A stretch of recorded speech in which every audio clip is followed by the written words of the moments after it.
Social media के माध्यम से या समाचार पत्रों के माध्यम से या हमारे टीम के साथियों के संपर्क में आकर जुड़े हैं, उनसे परिचय करने के लिए, एक बार मिलने के लिए मैं उस जिले में आता हूं।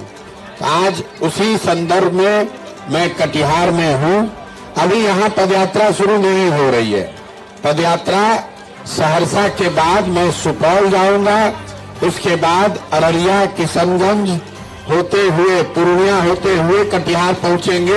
एक बहुत बड़ा समाज में वर्ग है जो सिर्फ और सिर्फ लालू जी के डर से भाजपा को वोट करता है। वो भाजपा को पसंद करता है ऐसा जरूरी नहीं है, लेकिन वो लालू जी से डरता इतना है कि वो जाकर भाजपा को वोट करता है। इसी तरीके से यहाँ जो मुसलमान हैं, जो माइनॉरिटी समाज के लोग हैं, वो लालू जी को पसंद नहीं करते हैं। वो भाजपा के डर से, मजबूरी से लालू जी को जाकर वोट करते हैं। तो बिहार में वोट करने के जो 4 मुख्य कारण हैं, जाति, धर्म, लालू के डर से भाजपा, भाजपा के डर से लालू, इन चारों चीजों का बिहार की जनता के जीवन से, उनकी समस्याओं से, उनके बच्चों के भविष्य से कोई सरोकार नहीं है। तो पदयात्रा का पहला उद्देश्य है कि गांव-गांव जाकर लोगों को ये बताया जाए कि अगर आप अपना और अपने बच्चों का भलाई चाहते हैं, बेहतर भविष्य चाहते हैं, तो आप जाति, धर्म, लालू, भाजपा के डर को छोड़कर एक बार अपने और अपने बच्चों के भविष्य के लिए वोट दीजिए।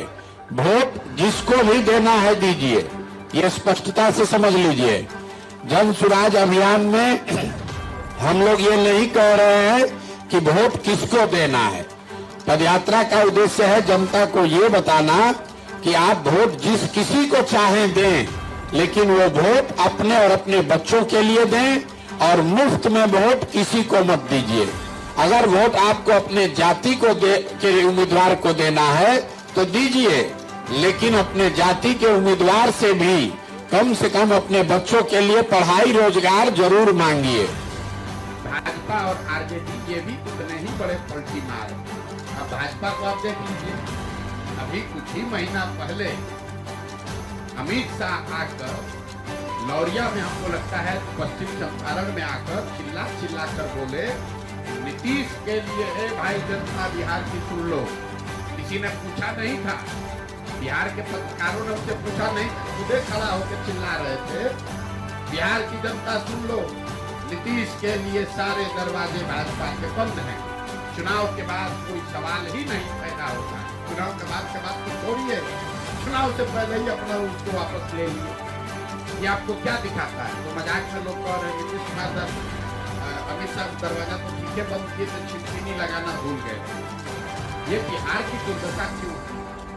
ये बिहार की दुर्दशा इसलिए कि लोगों को 40 सांसदों का लालच है।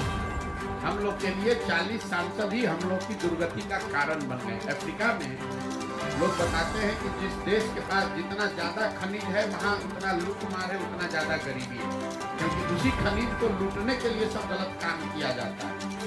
बिहार की वही दशा। यहाँ से 40 सांसद जीत कर दिल्ली जाता है, तो उस 40 सांसद के लालच में नेता और दल कुछ भी करने को तैयार है। आपने देखा वो दौर जब कांग्रेस ने इस पूरे राज्य को लालू जी के हवाले कर दिया।